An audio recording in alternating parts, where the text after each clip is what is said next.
On பண்ணி அங்கிருந்து எடுக்கணுமா? அங்கிருந்து எடுக்கலாம். அங்கிருந்து எடுத்து போடுறது வரைக்கும் எடுத்து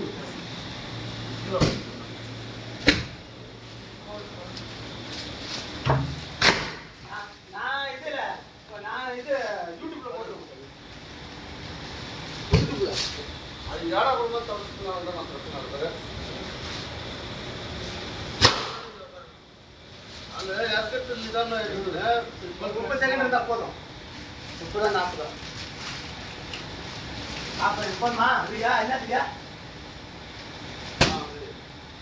என்ன செய்யா? என்னத்தியா? வேணுமா? வேணுமா? வேணுமா?